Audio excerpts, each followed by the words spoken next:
It's Simpol time and this is Chef Tatong and today magluluto naman tayo ng isang simple at masarap na recipe. Let's start cooking! Simpol, simpol, luto na, ha-ha.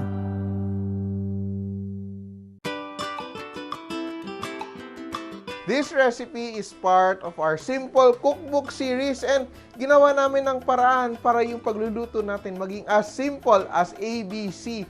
So we will start, meron tayong pork dito. Gamit natin pork kasim or pwede din pigi which is cut into mga 3/4 of an inch na cubes. Ganyan. Our pork is from Fresh Options kaya sigurado nating very nice, good quality.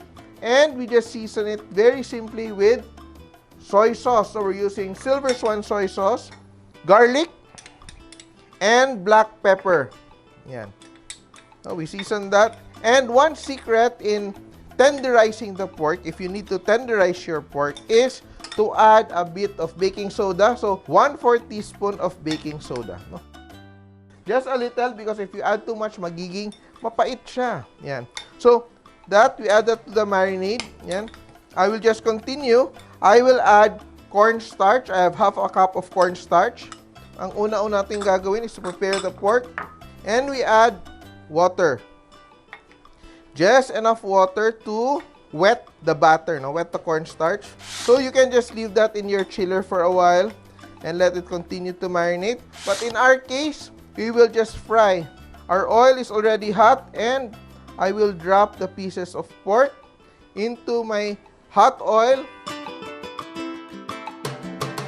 And our first batch is done. Yan. Look at that, nice color. Look at that. Gagawin na rin natin yung ating sauce. So, here, I have sugar and I will combine my cornstarch with my sugar. Look at that, ha? Hindi na ako gagawa ng slurry. I will simply combine my cornstarch with my sugar. Kung may lumps, i-mash mo lang. Very simple yung sauce natin. Put it in the pan. Ito na yung aking first batch. Tatabi ko lang ito saglit.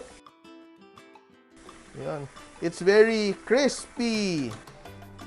And again, before you fry your second batch, you have to let the heat of your oil recover.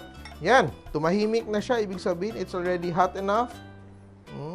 Our second batch is frying. Look at that. And let's continue with our sauce. I will add the juice from 1 can of pineapple chunks, Datu puti vinegar, UFC banana ketchup for the nice color. Yan. Sobrang easy, di ba? And of course, Silver Swan soy sauce. Yan. Combine everything.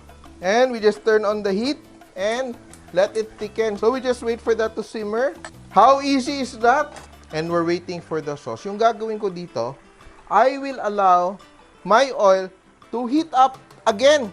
We want it to become even crispier. So ang technique natin gagawin today ay double frying. Yung gagawin natin dito, when we add our vegetables, wala nang gisa-gisa. Gagawin natin, uunahin natin yung pinakamatigas na vegetable, which is the carrot. Sabay na pag-thicken. Of course, we will not forget to season our sweet and sour sauce with a little bit of salt. Just a little. Pitik lang.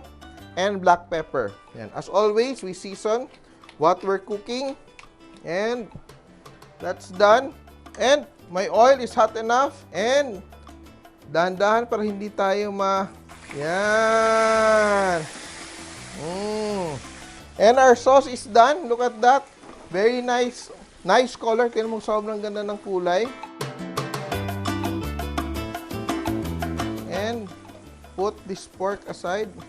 So, while it's hot, hindi natin ilalagay while it's hot kasi the steam will be caught in the sauce. So, yung gagawin natin, palamigin natin ng konti yung ating pork pieces. And while we're letting the excess oil drip, mainit pa yung ating sauce, we will add our vegetables. So, we have our red bell pepper, green bell pepper, and of course, our onions. Yan. Look at that, very nice sauce. Tama lang yung sauce natin, not too much. No? So when we add our pork, let's toss our pork. Wow. Natatakam na kami dito. And we're ready to plate. Papatagalin pa ba natin? And just before plating, dito ko na ilalagay yung aking pineapple chunks. Yan. Para hindi siya masyadong maluto sa ating hot sauce. Ano pa bang kulang? Ang kulang dito, hain na natin para makakain na tayo sa ating sweet and sour pork. Look at that.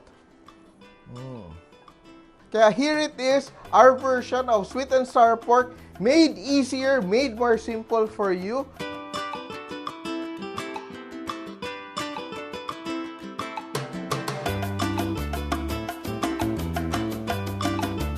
Kaya tandaan nyo, kahit sino kaya magluto, basta simple! Mga ka-simple, remember, loving is sharing. Kaya share this video and like nyo na rin. Kain muna ako. Bye!